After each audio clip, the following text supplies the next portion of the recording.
안녕하십니까. 신의 한수의 신의식입니다. 조국이 결국 사퇴했습니다. 그러나 그 후폭풍도 만만치 않은 것 같습니다. 청와대가 왜 저렇게 조국을 감쌌는지, 혹시 민정수석실과 이 권력에 무슨 문제가 있는 것은 아닌지 여러 가지 의심이 지금 드는 정황입니다. 게다가 후임 인사까지 상당히 여러 가지 생각해 볼 부분이 많은 것 같습니다. 그래서요, 오늘은 중요한 분 모셨습니다. 자유한국당 국회의원입니다. 강효상 의원님 이 자리에 모셨습니다. 안녕하십니까? 네, 반갑습니다. 예. 자, 조국이 사퇴하긴 했는데요. 뭐 말로는 자기가 검찰개혁을 완수했다고 하지만 검찰개혁 완수가 아니라 국민이 불처럼 들고 일어나지 않았습니까? 광화문에 500만 이상이 모여서 그렇습니다. 목소리를 높였고, 자유한국당도 굉장히 투쟁을 열심히 했습니다. 의원님도 삭발을 하셨는데요. 네. 예. 어떻게 보십니까? 이번에 조국의 사퇴는 정말 한마디로 위대한 국민의 승리다. 국민이 해냈다. 저는 이렇게 평가를 합니다. 저희 자유한국당도 부족하지만 열심히 싸웠습니다만은 역시 10월 3일 그리고 10월 9일 그리고 또 앞으로 25일 전국적으로 광장을 가득 메운 정말 홍콩 시민들 같은 우리 국민들의 저항, 국민들의 권기, 이런 것이 조국 사퇴를 이끌어냈다. 사필귀정이고 만시지탄입니다만은 국민이 결국 승리했다. 어떤 정권도 국민을 이길 수 없다는 진리가 다시 한번 입증됐다. 이렇게 평가할 수 있겠습니다. 예. 자, 조국은 사퇴했지만 말이죠. 아직 남아있는 해결해야 될 문제가 굉장히 많은 거 아니겠습니까? 임명 과정부터 한번 생각해 볼 필요가 있을 것 같아요. 왜 저렇게 무리하게 임명을 했을까? 예.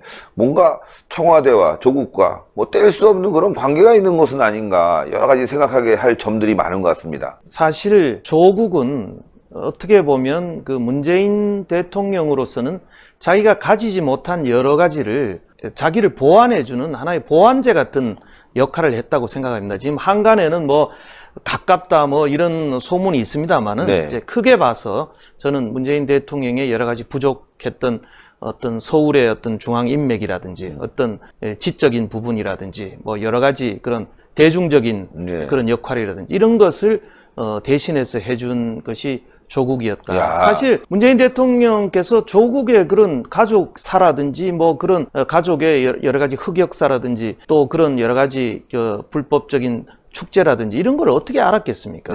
그러나 법무장관 임명 과정에서 여러 가지 문제가 드러났음에도 불구하고 이 강행한 것은 문재인 대통령의 큰 판단착오였고, 그리고 그 참모 기능이 그 청와대에 참모 수백 명의 참모가 있지 않습니까? 그렇습니다. 이 참모 기능이 완전히 고장났다. 그러네요. 이렇게 볼 수 있겠습니다. 사실 문재인 대통령이 9월 초에 태국과 그 3개국 동남아를 순방하고 돌아왔지 않습니까?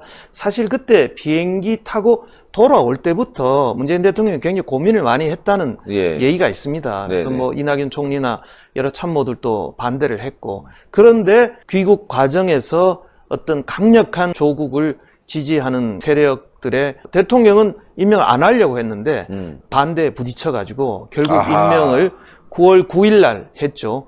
9월 6일 날 돌아와서 3일 뒤에 겨우 했습니다. 그 뒤로 정말 국민들로서는 정말 악몽 같은 하루하루가 연속이 됐지 않습니까? 정말 언론과 정의로운 언론들이 거의 매일 그 조국의 비위를 폭로했고 검찰도 수사를 열심히 했고, 그리고 국민들의 저항이 정말 들불처럼 일어났지 않습니까?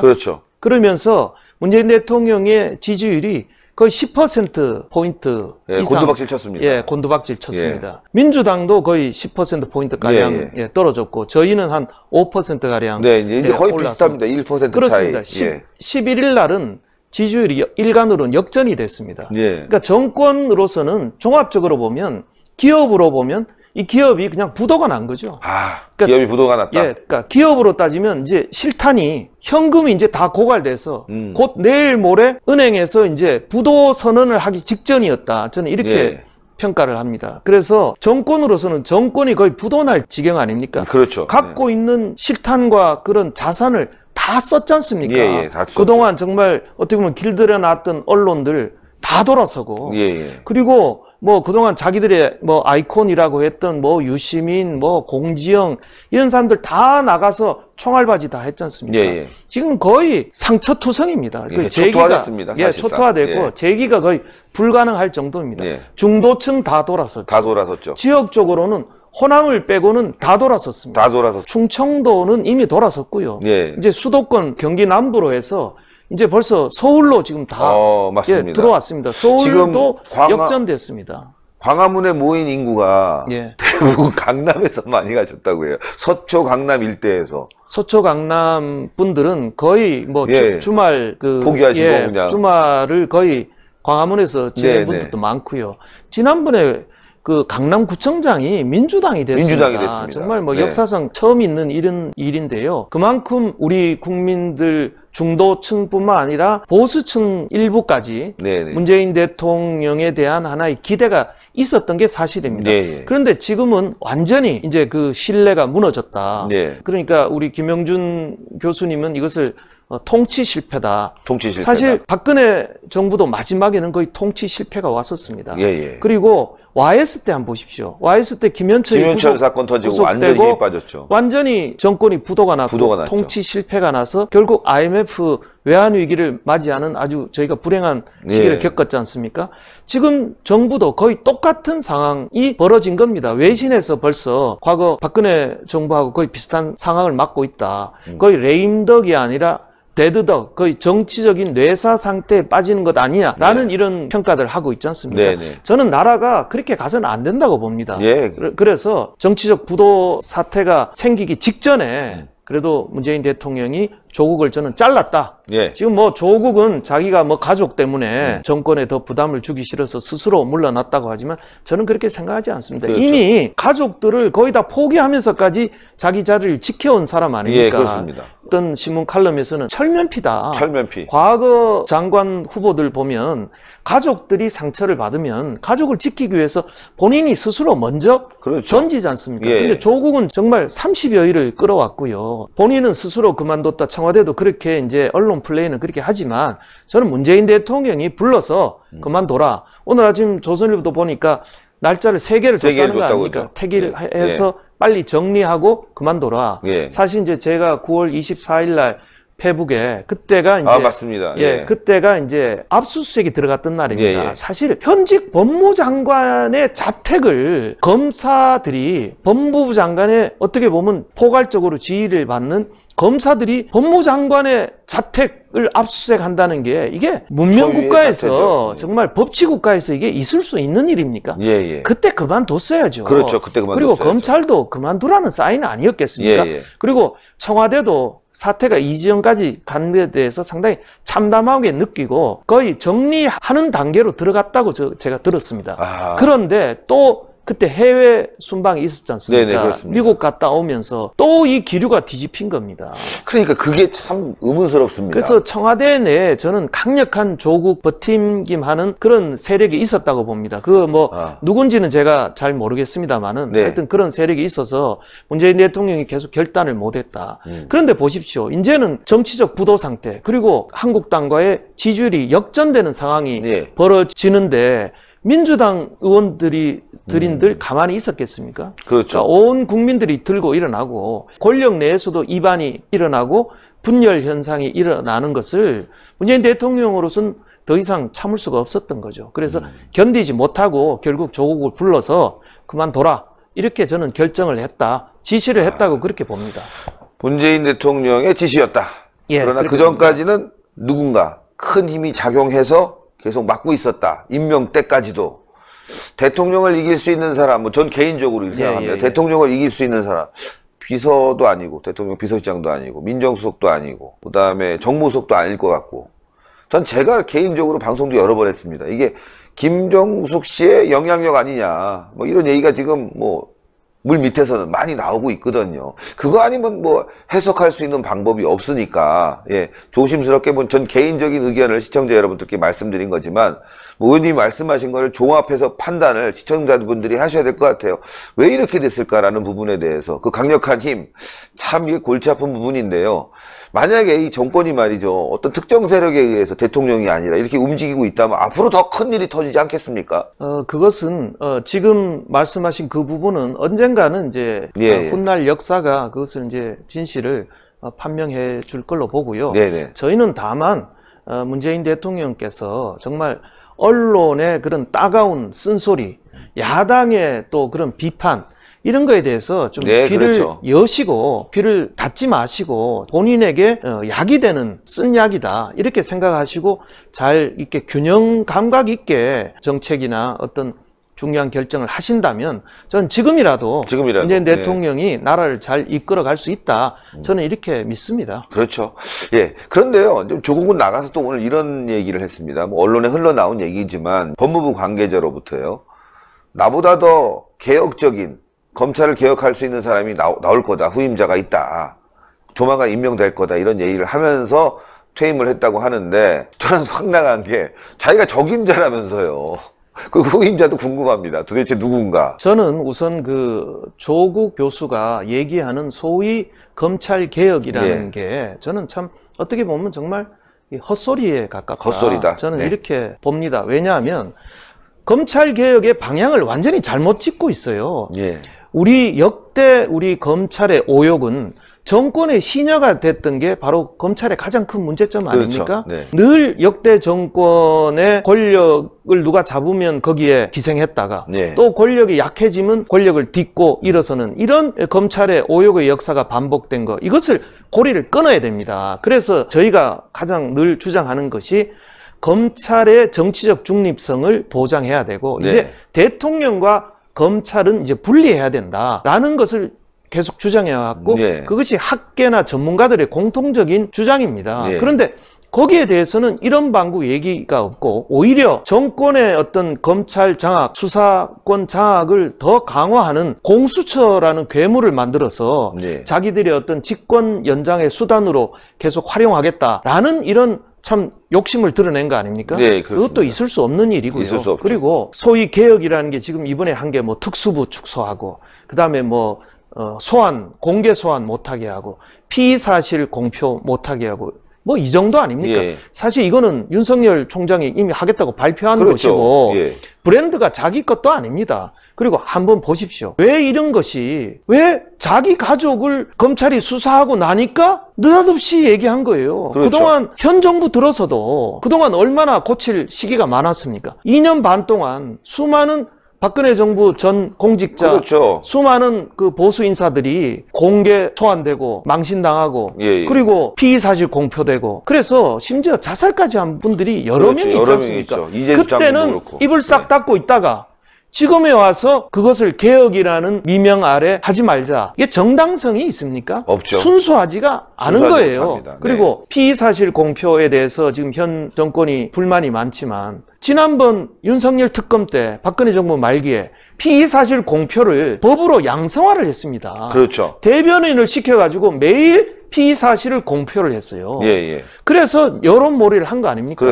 기본적으로 보면 제가 검찰을 출입한 경력도 있습니다. 조선일보에 완전 대기자지 않습니까? 그런데 물론 부작용이 없지 않습니다. 있지만 그러나 크게 봐서는 검찰과 언론의 그런 공조 그리고 그런 관계들은 대한민국의 민주화와 그 다음에 거대 부패 세력을 뿌리 뽑는데 저는 기여를 해왔다. 이렇게 평가를 합니다. 또 언론의 자유에도 기여를 해왔고요. 과거 50대 박종철 고문치사 사건 때 뜻있는 검사들이 정권의 탄압에도 불구하고 그것을 언론에 리크를 해서 그것이 세상에 드러나서 특종이 되고 그것이 민주화의 기폭제가 됐지 않습니까? 그런 사건이 한두 개가 아닙니다. 빠친코 사건이라든지 여러 가지 그런 그런 그 부패 스캔들을 수사할 때도 그런 검찰 수뇌부 혹은 정권의 반대에도 불구하고 뜻있는 검사들이 그것을 언론과 합작해서 성과를 이뤄낸 그게 있습니다. 기록들이 있기 때문에 이것을 일도양단으로 제가 이낙연 총리가 정말 제 귀를 의심했는데 언론인 출신이 지난번 국회 답변에서 검찰과 언론의 그런 공조를 적폐다 이렇게 얘기했어요.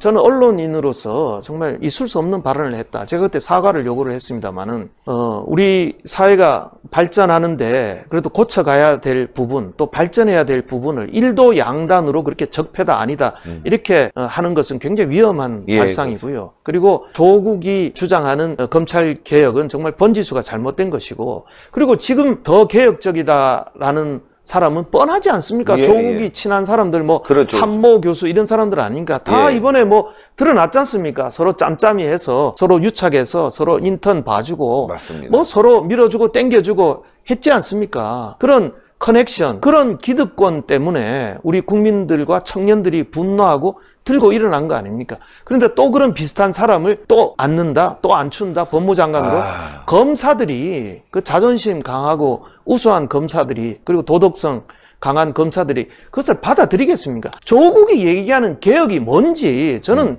그 실체를 의심하지 않을 수가 없습니다. 그렇죠. 예. 자, 여기서 또 질문 드려보고 싶은 게, 이제 말씀하신 대로 이제 검찰의 문제인데, 윤석열 총장, 뭐 동반 사퇴하라 뭐 이런 얘기도 나오면서 계속 압박을 가하고 있는 거로 보입니다.